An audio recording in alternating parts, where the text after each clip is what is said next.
Bryna Haynes, welcome to the Human Capital Innovations Podcast. I'm so excited to be here with you, John. Thanks for the invitation.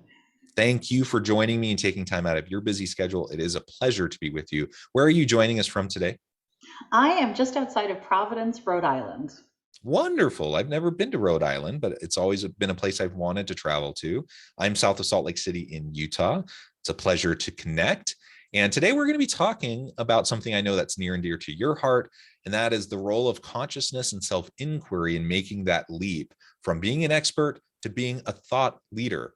Now, maybe in the minds of listeners, you're thinking, isn't that the same thing? You're an expert, you're a thought leader. But I think you'll explain why that's not the case and why that will actually be a good leap and a good transition for many in their careers as they're leading their teams and helping organizations be more successful. As we get started, I wanted to share Bryna's bio with everybody. Bryna Haynes is the founder and CEO of World Changers Media. As a nationally known book strategist, speaker, ghostwriter, and editor, she has helped hundreds of thought leaders, teachers, healers, and enlightened entrepreneurs deliver their messages and radically up-level their expert status through best-selling, impact-driven books. You can learn more about Bryna at www.worldchangers.media. And again, a pleasure to be with you. Anything else you would like to share just by way of your background, personal context, before we dive on in further?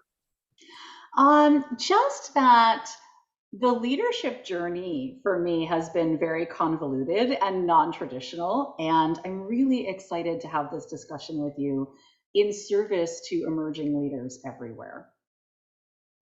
Excellent, excellent. Why don't we start with how I was the beginning of the framing for the conversation around consciousness and self-inquiry. What is that all about? Like, how do you define those? Why are those so important? And then we can start to make the connection between those and moving from that expert space to that thought leadership space.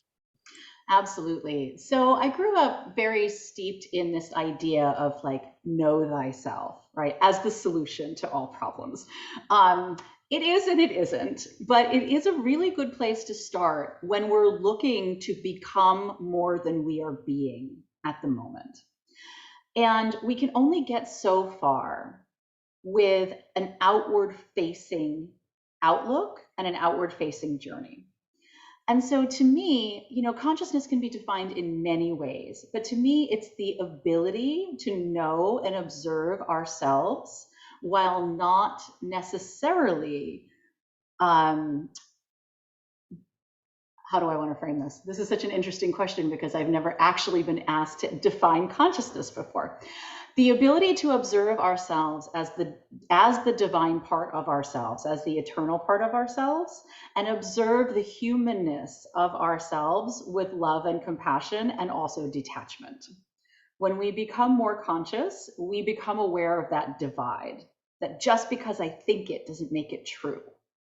That just because I feel this way doesn't mean that that's the only truth that I can be dealing with.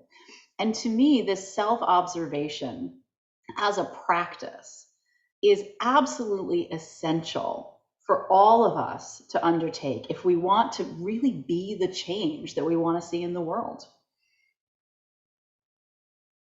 I love that. I think there's a lot of different ways we could probably talk about consciousness and to talk about self-inquiry. But I think that was beautifully put. And ultimately, if we can tune in to who we are and what makes us tick, why we are the way we are, why we do what we do, how we interact with other people, why it is that way, all that self-inquiry, self-reflection, I think has tons of benefits and pays a lot of dividends in life, just generally speaking. So now let's talk about that connection piece.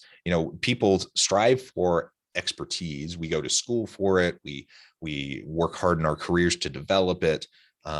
But it's not necessarily the same thing, being an expert versus being a leader or being a thought leader. So let's parse those out, and then we can talk about how consciousness and self-inquiry can help us make that transition. Absolutely. Well, as a parallel, it's my belief that expertise is truly an outward-facing journey. And that when we look to become an expert in something, we are taking a long, narrow, and deep dive into a particular field. It's the difference between the open ocean and the Mariana Trench, right?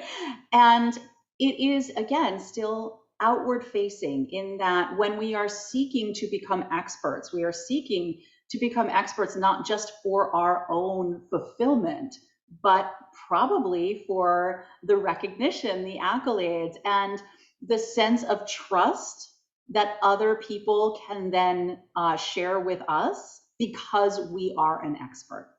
There's a level of inherent trust in doing business with someone who knows what they're talking about and has proof that they know what they're talking about.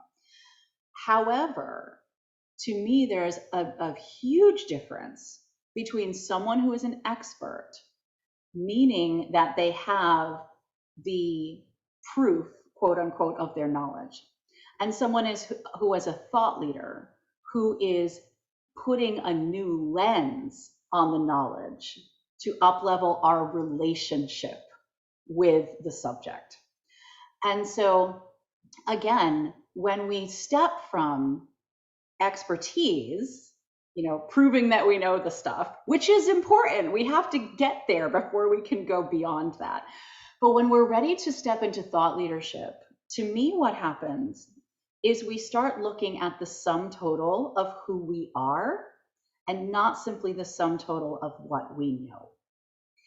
And when we bring in our self-inquiry, our observation, our understanding of who we are, and most importantly, the totality of our experience as individual humans, we craft a lens through which to view our expertise that is irreplicable and that can radically change other people's relationship with the material that we are teaching or leading or producing. Yeah, thank you. And I think about that quite a bit, actually, because it's something I strive for, being a thought leader in a variety of spaces. And I've certainly worked hard in my career to develop that expertise and to have the credentials, to have the proof of that expertise. I consider myself a scholar practitioner. So I am an academic. I have a PhD. I have other certifications. I have these things in part to show that, yes, I have the expertise. I'm qualified to be a professor. I'm qualified to do, XYZ, all these different things, right? But that doesn't necessarily actually translate over into how impactful the work that I'm doing is in the world around me. Hopefully as a teacher, I'm impactful. Hopefully I'm making a difference in the lives of my students. But in the consulting space and the practitioner space, the fact that I publish, that I have a PhD, or that I publish, XYZ, article, or I have this number of peer-reviewed academic articles, that doesn't necessarily really mean anything in the world of work. And if I'm trying to talk to a leader, and, maybe that will resonate with them, but more often than not, I don't think they're going to care unless I find a way to translate that expertise into something that's usable and impactful for them, that can actually make a difference. So it's part of the reason why I do things like this podcast, why in recent years I've really tried to pivot a lot of my writing. I still do a good amount of academic, peer-reviewed research and all that sort of stuff in my writing, but I've tried to transition a lot of my writing into more practitioner-oriented thought leadership writing that's more consumable, digestible, and it can be picked up and read by anyone, and they don't have to go through the long, hard slog of, trying to wade through all this dense academic, writing. And it's been really fun to do that. And I've seen definitely that my work has more impact. I can spend, 1,000 hours on some big academic study and feel really good about it and get it published and everything. But who's it actually helping? Who's it actually impacting? That's the question. And what I've come to more and more as I've gone throughout my career is that, unfortunately, even the best academic studies tend to not have a very big reach. There are exceptions to that, but the vast majority just don't have a very big reach. And so, but the ideas are important. The findings are important, and they have the potential of being impactful if we can just find a way of framing it up for people that it can be helpful. So that's what I'm hearing you say as you're talking about that transition, that leap from being an expert to a thought leader. I'm not saying that I've figured it out or that I'm perfect at it, but I have made a concerted effort in recent years to try to do it better. And I've seen that my impact and my reach has improved. Well, I think you really hit on something important, is that knowledge is useless until we make it useful. And so information in and of itself is not how people learn, and it's not useful inherently. The only way to make information, and by extension expertise, useful is to make it actionable by the group of people who you desire to impact. And I think you're seeing the results of that in what you described in your own journey. And I feel like that's a huge part of the work that I do as well, is like ideas in and of themselves are exciting and they're magnetic, but unless they can be applied to actual transformation in real time for real people, they're simply existing. And, you know, it's I think a huge shift that needs to occur particularly in academia, because there's so much value placed on raw knowledge. And, you know, there's this absolute need, and I see this particularly. I've worked with several doctors and professors in the medical field, and I see this particularly in the medical field, where there's this vast amount of knowledge being accumulated and no bridge to make that knowledge actionable for people who aren't steeped in it on a daily basis, or who just want to use pieces of it to improve their lives. And so, yes, definitely when we talk about a transition from expertise, which, you know, feels like the accumulation of knowledge, to thought leadership, which is the dissemination of knowledge in an actionable, personal, and magnetic way, we definitely need to talk about making information useful. But there's another piece to this, and that is the human piece. We learn through story. And when we can marry knowledge with story, we have the best chance of creating a lasting impact for someone, and also an actionable pathway. There is a huge reluctance among leadership, academics, professional people, experts, to share the truth of who they are as humans as part of their work, because they feel that it's detrimental to their expertise and the perception of them as experts. And so this, to me, is really where the consciousness piece comes in, and the ability to work with self-inquiry and to make meaning out of our stories and experiences that can then be translated and applied to the impact we want to make.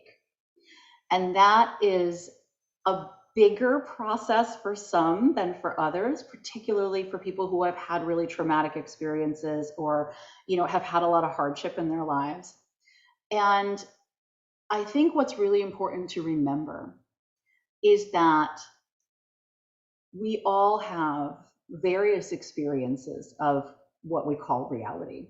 We have the reality that we make through our perceptions, and then we're randomly bumping up against other people's realities over which we have little to no control. However, what is 100% within our control and within our personal jurisdiction is our ability to decide what it all means for us. And so when we make the leap from expert to thought leader, what we need to look at is all of the expertise that we've accumulated and all of the information that we are sharing in our own particular way, whatever the pathway is. How has our personal lens and our personal experiences impacted our relationship to that information? A really simple example is one that I like to share from my own path. So I'm sort of the opposite of an academic. I was accepted to several colleges for music and, you know, for various pieces, and I decided not to go because I know myself, and taking on a full course load plus 40 hours of working per week, I would burn out and I would hate my life. So I decided instead to choose a different path. When I stepped into the book and writing world, I had a lot of insecurity, because the first question when I first started as a freelance writer and editor, the first question I'd get asked, of course, was like, "Oh, where's your master's degree from?" Like, "Oh, I don't have a master's degrry." And then, "Oh, okay, well, where's your English degree from?" I'm like, "Well, I don't have an English degree. I am self-taught." And it was really hard for me to stand in that truth and know that my expertise was present because of my experience and because I knew how to learn. I'd been home educated for most of my life. I knew how to learn. I knew how to find the information that I needed, but I didn't have this external validation of like, oh, she's an expert. And what I found is that a couple of projects in, nobody was asking those questions anymore. My work would speak for itself. But for a long time, I hid the fact that not only did I not have a master's degree or a degree, but that in my free time, even though I was working predominantly on transformational nonfiction, all I read was epic fantasy. You know, when I'm done with my day, I want to escape into a world that has dragons, because no world can suck if it has dragons. And it was something that it was a part of me that I was ashamed of. I never shared with anybody that I was a musician, that I was accepted to a conservatory for oboe, that I performed in orchestras, that I made a living playing my guitar on, in coffee shops in Atlanta for a while. It felt so irrelevant to my expertise that I never brought it up. And people would find out these things about me and be like, how did I not know that? And it felt to them and to people who became very close to me in my professional world, it almost felt to them like a betrayal, that they thought they knew me so well, and yet there were all these parts of myself that I was hiding. And when I started looking at that in an introspective way, attempting detachment, as we all do, it's only ever an attempt, what I started realizing is that all of the experiences that I've had and all of the things that I've learned and all of the things that I love and that make me are actually directly relevant to my expertise. And that my human journey has as much impact on my leadership as my expert journey, which now, I have all the things under my belt. After 15 years and many, globally recognized projects, I've got all the things. But that's not why people work with me, and it's not why people work with world changers. And I think that there's a fundamental misunderstanding that happens in the professional world, in any expression, that the value that we bring is entirely centered on what we know and not on who we are. And so when you are stepping into thought leadership, the most powerful thing you can do is be you. Be all of you. Be the weird parts of you. Be the unseen parts of you. I actually developed an outlining formula called the Bilbo Baggins method of book outlining, because it all applies. When we look at the cross-section of our lives and the overlap, that everything that we've been, every version of ourselves that we've been, we learned something that now forms our current lens of expertise. And so when we stop trying to hide that and present a front or an image that agrees with our definition of expert, then we can become thought leaders, because now we can innovate. Now we can do something and put a lens on our material that no one else has done before, because no one else is us and no one has lived our lives. And so, whatever your passions are, whatever the things that light you up outside the world of your work are, bring those to the table, because chances are there's a lesson in there and an innovation in your expertise that can change everything. I love all of that so much that you just shared there. Let me try to zoom in on a couple things that resonated with me. I mean, so much that you said was just so wonderful. Number one, we've already established expertise is not the same thing as thought leadership. And I think you just demonstrated why you don't have to have all the credentials in the world to be a thought leader, right? So the fact that I have a PhD, gives me expertise, but it doesn't necessarily mean anything for me as a thought leader. And the fact is, I don't have to have a PhD to be a thought leader. So you can leverage your lived experience, your lived expertise towards thought leadership. And that is just as valuable as anything else. Now, if you're a nuclear engineer and you want to be a thought leader in the space, or you're a medical doctor and you want to be a thought leader in the space, do you have to have technical expertise? Sure, you do. And that probably means you're going to have degrees. But there's a lot of types of expertise that translates over into thought leadership that you can still have the skills, the technical expertise, and it's readily accessible to anyone who just wants to put in the work to gain it. And it doesn't necessarily mean you need any specific credential, any specific education. You can be self-taught, self-learned. Some of the greatest innovators in the world are self-taught, self-learned individuals. And so just acknowledging that, I think, is super, super important. And if you'll indulge me for a minute, just as a quick example, in my own life, as I've tried to transition into more thought leadership, I've written in the past, lots of academic articles, academic books. I've started to pivot towards more practitioner-oriented books.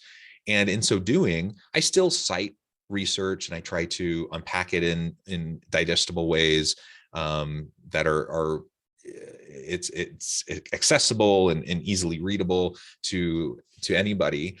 So I try to have everything I'm doing grounded in research still, but I open in say my most recent book, every chapter I open with a personal vignette of my own personal lived experience in relation to the principle that I'm going to unpack in the chapter. And you know what? The feedback I get from readers, they often will say, I appreciate it's grounded in research, but they almost always point to these personal vignettes where I had lived actual experience with that principle, and I am able to spell it out for them in a way that resonates. And they're like, oh yeah, that makes sense. I've experienced that too.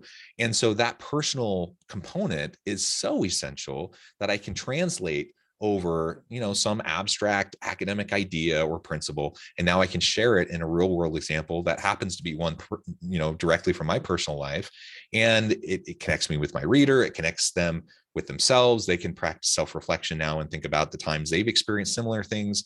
And I don't know if that makes sense. Like, I just think recognizing the importance of all aspects of expertise and translating it over into thought leadership is really important. And it doesn't necessarily mean we have to have credentials.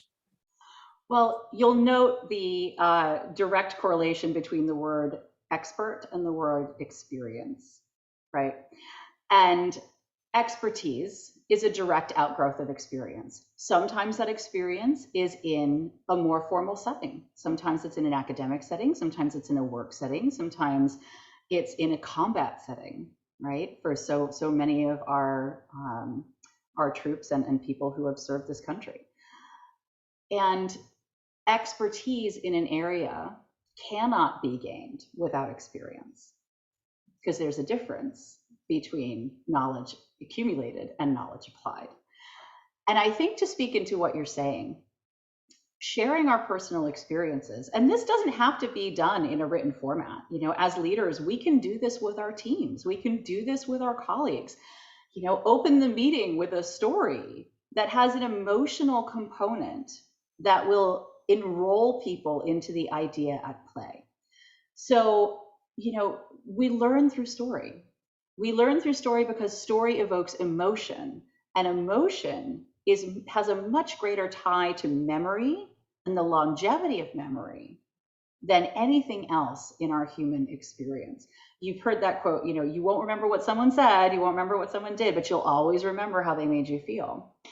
And if you look at even how we communicate do's and don'ts, right? Don't step on a rattlesnake, right? Is much different than, I once stepped on a rattlesnake and it bit my ankle, and I spent the next 2 weeks in the hospital, and I felt like I had fire in my veins, and then skin started to peel off my leg, and et cetera, et cetera, et cetera.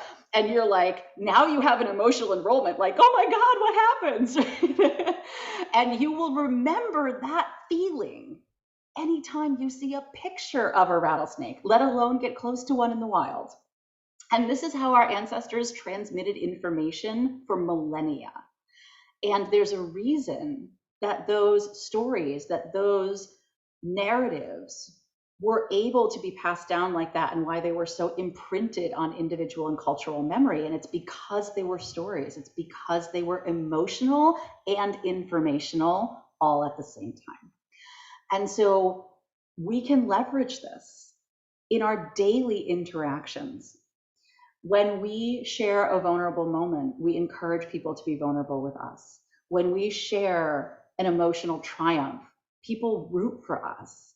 When we share our emotional connection to our company's mission to the work that we're doing in the world, we enroll people into that mission, not because it's good, not because the information or the research supports the need for this, but because they have an emotional stake in it. And I think that that component of thought leadership cannot be understated. And the people who do this well are revolutionizing their fields.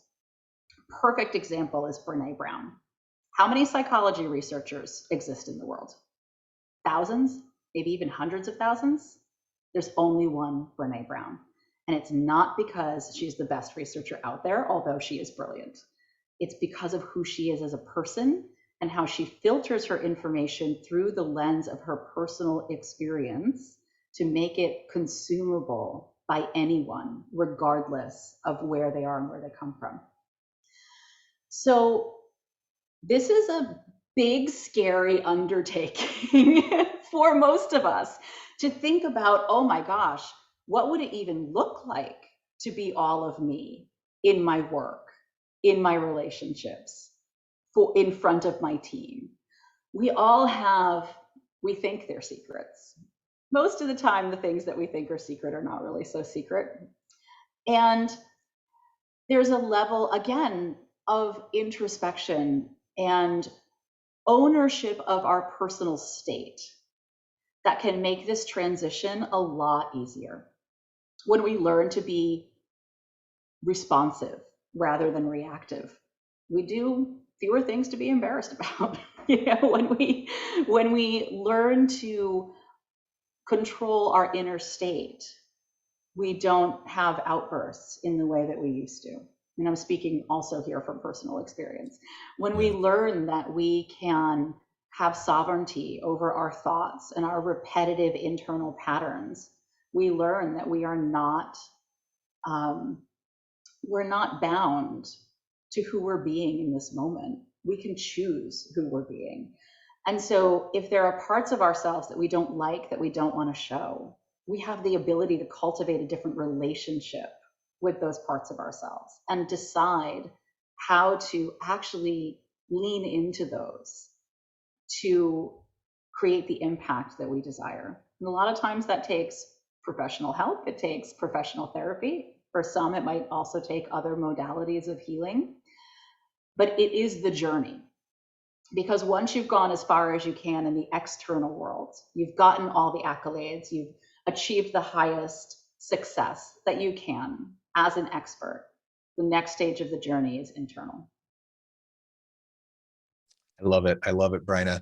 Thank you so much for all the insights you've provided me and my listeners today. I note the time, I need to let you run. But before we wrap up for today, I just wanted to give you a chance to share with listeners how they can connect with you, find out more about your work, and then give us a final word on the topic for today.